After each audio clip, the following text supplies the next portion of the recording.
किसान भाइयों नमस्कार। मैं हूं दशरथ धाकड़। आप देख रहे हैं डी फार्मिंग यूट्यूब चैनल।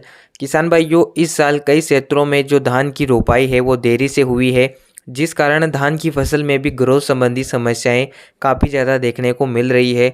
धान का पौधा पीला पड़ रहा है, पौधा अच्छे से बढ़वार भी नहीं कर पा रहा है, पौधे में कल्ले भी अच्छे से नहीं बन पा रहे हैं।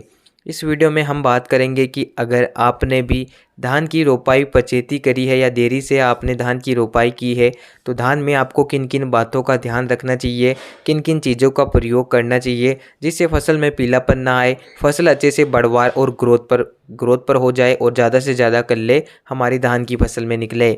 इस वीडियो को पूरा देखिए, पसंद आने पर लाइक कर दीजिए। जो किसान हमारे चैनल पर नए हो, चैनल को सब्सक्राइब कर दीजिए, जिससे आगे भी आपको हमारी हर एक नए वीडियो की जानकारी मिलती रहे।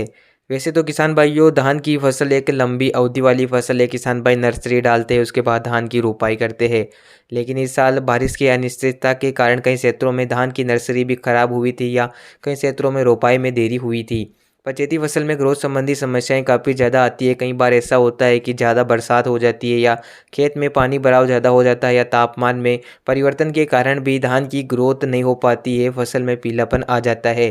धान की रोपाई के समय आप संतुलित खादों का प्रयोग करें, जैसे कि nitrogen, phosphorus, potash, zinc, sulphur और अच्छे से कीटनाशक का प्रयोग भी आप कर सकते हैं, जिससे शुरुआत में जड़ें एकदम स्वस्थ रहे। किसान भाइयों, अगर आपने एनपीके 12-32-16 या एसएसपी डालकर ही धान की रोपाई कर दी है, तो शुरुआती 10 दिन में ही आपको ध्यान में रखना है कि आपको शुरुआती 10 दिन में ही यूरिया प्लस जिंक और सल्फर का प्रयोग करना है, जिससे शुरुआत में पौधे में पीलापन नहीं आएगा, फसल अच्छे से ग्रो करेगी। धान की फसल को मुख्य रूप से जिंक की सबसे ज़्यादा ज़रूरत होती है। जिंक की कमी के कारण ही धान में पीलापन आता है, फसल की बढ़वार अच्छे से नहीं हो पाती है। आप जिंक, सल्फर और यूरिया का प्रयोग शुरुआती 12 दिन में ही कर लीजिए।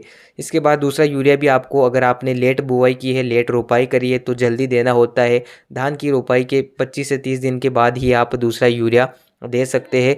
दूसरे यूरिया में आप कोई भी ग्रोथ प्रमोटर या अपनी फसल में कीटनाशक का प्रयोग कर सकते हैं। जड़ें कमज़ोर है तो ह्यूमिक एसिड का प्रयोग आप कर सकते हैं, जिससे फसल की जड़ें सुरक्षित रहे और फसल में पीलापन ना आए।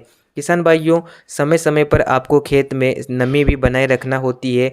खास करके अगर आपने पचेती बुवाई की है तो समय समय पर नाइट्रोजन भी डालना चाहिए, यानी कि यूरिया की पूर्ति भी कर देना चाहिए। इसके अलावा एनपीके खादों का प्रयोग भी आप कर सकते हैं, जैसे कि एनपीके 19-19-19 या एनपीके 12-61-0 ग्रोथ प्रमोटर आप जड़ों के पास दे रहे हैं, और एनपीके 19-19-19 या 12-61-0 के माध्यम से आप नाइट्रोजन, फास्फोरस और पोटास की पूर्ति कर देंगे, जिससे आपकी फसल में पीलापन नहीं आएगा, पौधे में ज़्यादा से ज़्यादा फुटाव भी आएगा। इसके अलावा किसान भाइयों, धान में ज़्यादा समय तक आपको पानी का भराव नहीं करना है। पानी भराव करने से क्या होता है कि एक तो फसल में पीलापन भी आता है और जड़ें अच्छे से मिट्टी पकड़ नहीं पाती है।